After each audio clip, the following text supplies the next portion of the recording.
अच्छा सुनो, सब्सक्राइब करते वक्त ना घंटी बजा देना ताकि जब मैं ऑनलाइन आऊँ तो तुम्हारे फोन की भी नमस्कार दोस्तों, इस समय की पहले बड़ी अपडेट हम आपके सामने रखेंगे। जी हाँ, यूपी डीएलएड एडमिशन को लेकर लेटेस्ट अपडेट क्या है और देख सकते हैं हाई कोर्ट के आदेश को लेकर छात्रों ने घेरा आयोग। क्या अपडेट है इसको भी हम आपके सामने रखेंगे। आज है तारीख 10 दिसंबर 2024। आज की आवेदन स्थिति को हम इस वीडियो में देखेंगे। 12वीं वर्सेस ग्रेजुएशन का मामला कोर्ट में कहाँ तक पहुंचा और अभी और कितना आपको इंतजार करना पड़ सकता है, क्योंकि देखिए अब जो 2024 का ईयर है ना, अब ये साल हमारा लगभग समाप्ति की ओर है। अब किसी भी कीमत पर आपकी जो फर्स्ट क्लास है वो 2024 में नहीं चल पाएगी, आपको 2025 का इंतजार करना ही पड़ेगा। आपको बता दें 12 दिसंबर को डीएलएड की पहली क्लास चालू होने का आदेश था।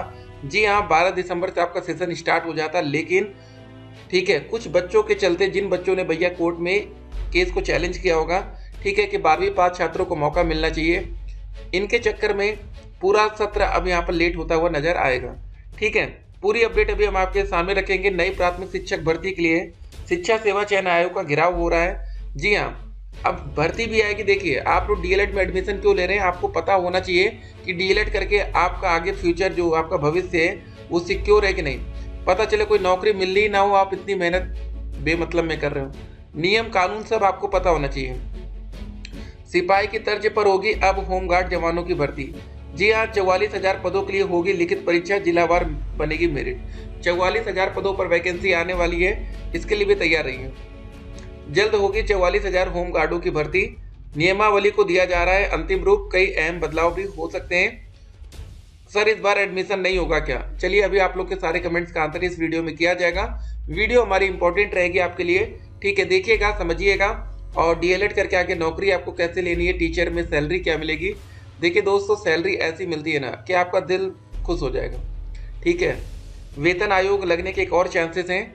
अगर वो लगेगा ना तो भैया सैलरी तो मतलब गजब की सैलरी हो जाएगी आपके टाइम में। उम्मीद है कि जब स्टार्ट होगी सैलरी तो कम से कम 60 से 70,000 रुपये पर मंथ की, ठीक है, सैलरी रहेगी। अगर आप इसी समय किसी प्राइमरी स्कूल में चले जाइए पढ़ाने प्राइवेट में, 1 to 5 या 6 to 8, आपको क्या लगता है मैक्सिमम सैलरी कितनी मिलेगी? 1 to 5 में मैक्सिमम 5,000 मान के चलिए, 6 से 8 में मैक्सिमम 8,000। इससे ज़्यादा पैसा मिलना आज की डेट में बड़ा ही मुश्किल है, प्राइवेट में बात करें। ठीक है, अगर आप किसी बहुत बड़े स्कूल में चले जाते हैं एक अलग बात, हम हिंदी मीडियम की बात कर रहे हैं। ठीक है, क्योंकि आप लोग को हिंदी मीडियम में ही पढ़ाना है, कुछ जगह इंग्लिश भी हो रहा है। ठीक है, तो अब अगर सरकारी टीचर बनेंगे तो आपकी सैलरी 50,000 से लेकर 80,000 तक कुछ आप ऐसी सैलरी देखेंगे। ठीक है, तो वो सैलरी सही है कि ये 5,000 वाली? क्या डीएलएड की डेट एक बार और एक्सटेंड हो सकती है? अगर आवेदन की अंतिम तारीख नहीं बढ़ती तो क्या कोई और तरीका है एडमिशन लेने का?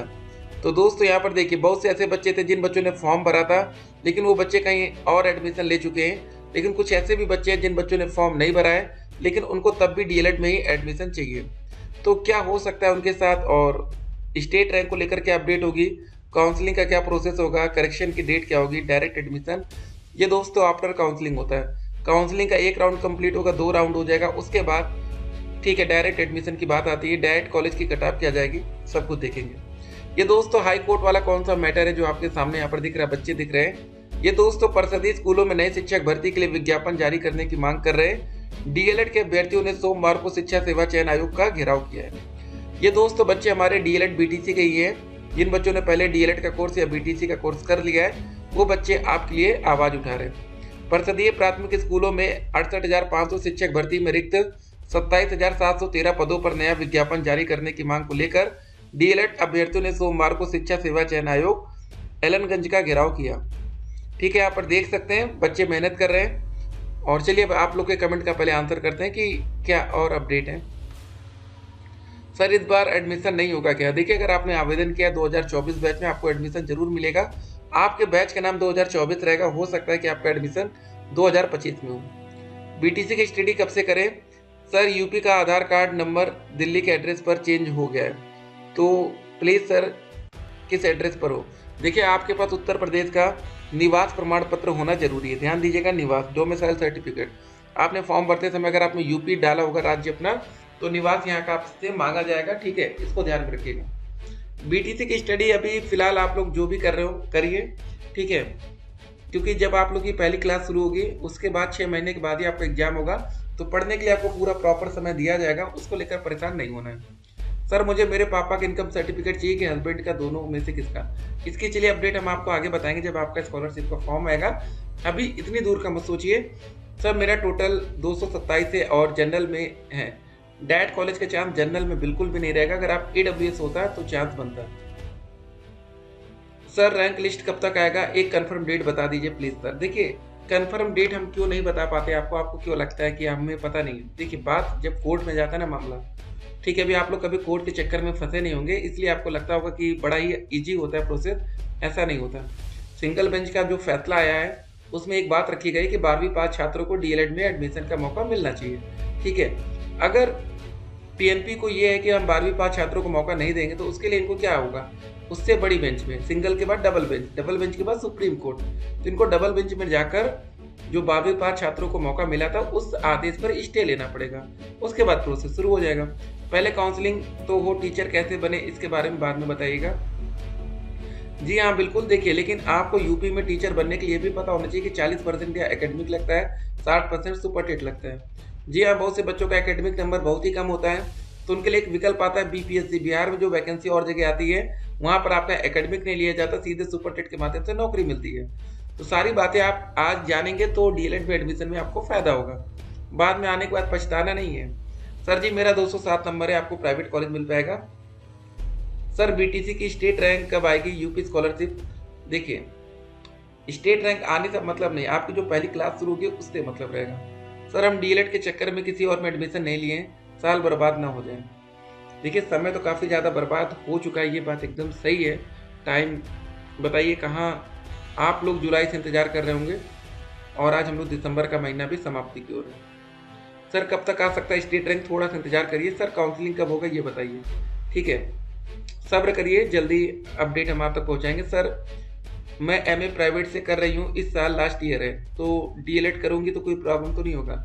देखिए अभी आपका DLED का कोर्स स्टार्ट ही नहीं हुआ है, तो अभी परेशानी की कोई दिक्कत ही नहीं है, ठीक है ना। जब आपकी पहली क्लास DLED की स्टार्ट होगी, फर्स्ट क्लास, ठीक है, तब तक अगर आपका MA कंप्लीट होता है, देखिए अगर MA रेगुलर है या प्राइवेट ये भी मैटर करेगा। सर दिसंबर में स्टेट रैंक आ जाएगी या नहीं, अगर आई नहीं तो क्या समझ सेशन 0 रहेगा? नहीं ऐसा नहीं है, सेशन आपका 0 होगा ही नहीं, क्योंकि आपका फॉर्म भर चुका है, ठीक है। और आपसे ज़्यादा नुकसान आपके प्राइवेट कॉलेज का होगा जो आपके ज़िले में है, ठीक है। एक कॉलेज में मैक्सिमम 100 सीटें होती हैं प्राइवेट में, और एक बच्चे पर फीस 41,000 मिलती है, ठीक है। लगभग 41 लाख का लॉस या प्रॉफिट होगा उनका, ठीक है। का हट का होगा रजिस्ट्रेशन, मतलब 12th पर एडमिशन लेना चाहिए। देख सकते हैं कुछ बच्चों का कहना है कि 12वीं पास छात्रों को मौका मिलना चाहिए। हमको यही उम्मीद थी कि हमारे साथ ऐसा ही कुछ होगा, ऐसा नहीं है। सर मेरा 222 OBC गवर्नमेंट बहुत ही मुश्किल है, प्राइवेट ही मिल पाएगा आपको। सर काउंसलिंग की डेट कब आएगी? जल्दी आपको गुड न्यूज़ मिलेगी। स्टेट रैंक रिजल्ट 2023-2024 आप देखिए, यहाँ पर ध्यान दीजिएगा, ठीक है। 2024 में भी स्टेट रैंक ऐसा ही आएगा, लेकिन इस बार यूपी और अदर स्टेट के बच्चों की स्टेट रैंक अलग आनी, ये भी ध्यान दीजिएगा, ठीक है ना। तो देखते हैं, अगर आपकी स्टेट रैंक 1 से लेकर 20,000 में है तो आपको पहले राउंड की काउंसलिंग में मौका मिलेगा। 20,000 से 80,000 में तो सेकंड राउंड, ये मान के चलिए 80,000 तक भी चांस रहता है कि आपको सरकारी कॉलेज मिल पाए, ठीक है। उसके ऊपर जाती तो फिर दिक्कत है ना। तो अगर आपने अपने हिसाब से कॉलेज का नाम प्रेफरेंस में डाला, एक बच्चे ने 15 कॉलेज का विकल्प दे दिया, वो क्यों दिया? क्योंकि सारे 15 कॉलेज कौन थे? डाइट के कॉलेज हैं, इसलिए इनको कोई कॉलेज यहाँ पर नहीं मिल पाया। अगर इसमें से कोई प्राइवेट डालते तो आराम से मिल जाता।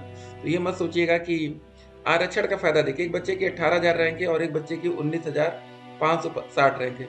इस बच्चे को सरकारी कॉलेज मिलता है और इस बच्चे को कोई कॉलेज नहीं मिलता। सर इन्होंने जनरल कैटेगरी से फॉर्म डाला था, ये भी जनरल के थे, लेकिन इन्होंने EWS का सर्टिफिकेट बनवाया था। वैसे ही कोई बच्चा OBC का सर्टिफिकेट बनवा रखा होगा, या कुछ बच्चा SC ST, ठीक है। तो फॉर्म भरते समय दोस्तों जो ये रजिस्ट्रेशन का विवरण था ये इंपॉर्टेंट रहेगा, ठीक है। इसी में दोस्तों आपकी सारी डिटेल्स है, अगर आप इसका प्रिंट आउट नहीं रखें तो आपका एडमिशन नहीं हो पाएगा, क्योंकि इसी से देखा जाएगा कि आपने हाई स्कूल, इंटरमीडिएट, ग्रेजुएशन में क्या नंबर डाल रखे हैं, क्या आपने मेरिट को प्रभावित करने की कोशिश तो नहीं की है, ठीक है। नंबर आपके सही पढ़ने चाहिए, बाकी जो परसेंटेज वो ऑटोमेटिक कैलकुलेट होता है, इसको ज़्यादा ध्यान ना देते हुए जो आपने नंबर टोटल में से कितने आपको मिले वो ज़्यादा जरूरी है। उसके बाद दोस्तों यहाँ पर देख सकते हैं विज्ञप्ति सचिव परीक्षा नियामक प्राधिकारी उत्तर प्रदेश पीएनपी की तरफ से जो विज्ञप्ति आती है, रैंक 1 से लेकर 2,40,000। याद रखिएगा, अगर आपकी रैंक 1 से लेकर 2,40,000 में है तो ही दोस्तों आपको काउंसलिंग में मौका मिलेगा, नहीं तो अगर 2,40,000 के ऊपर रैंक है तो आपको डायरेक्ट एडमिशन तब भी मिल पाएगा, ऐसा नहीं कि एडमिशन नहीं हो पाएगा। नियम से है तो एडमिशन क्यों नहीं हो। अलॉटमेंट लेटर ये 10,000 की पेमेंट पर मिलता है। आवेदन पत्र का प्रिंट आउट लगेगा, हाई स्कूल, इंटरमीडिएट, ग्रेजुएशन का रिजल्ट और सर्टिफिकेट। ग्रेजुएशन में आपका प्रोविजनल प्रमाण पत्र भी लगेगा। निवास, जाति, आधार कार्ड, शपथ पत्र, पहचान हेतु आवेदन पत्र में इसे फॉर्म भरते समय जो आपने आईडी दे रखी है, ठीक है, ये सारी चीज़ें। चलिए दोस्तों, वीडियो काफ़ी लंबी हो चुकी है, ठीक है, तो वीडियो के शुरू में आते हैं। मामला कोर्ट में विचाराधीन है, जल्द से जल्द आपके लिए अच्छी खबर आएगी। बस देखिए, पीएनपी के पास इतनी पावर नहीं है ना कि कोर्ट का आदेश अगर ना आया होता कि 12वीं पास छात्रों को मौका मिलने की, तो अब तक पीएनपी आप लोग का एडमिशन लेके परसों से मतलब 12 दिसंबर से आपकी क्लासेस स्टार्ट कर देता है। लेकिन अब क्या ही करें, ठीक है। तो यूपी छात्रों के लिए खुशखबरी है कि आने वाले टाइम में आपके लिए वैकेंसी आएगी। बच्चे संघर्ष कर रहे हैं, आप इस संघर्ष का हिस्सा बनिए। 230 प्लस जनरल में डायट कॉलेज की cut off, 225 plus EWS OBC 80 में 215 प्लस, बाकी में 200 प्लस, ठीक है। आपकी रैंक आनी चाहिए 2,40,000 में, ये इंपॉर्टेंट रहेगा। फिर मिलते हैं, स्टे कनेक्टेड।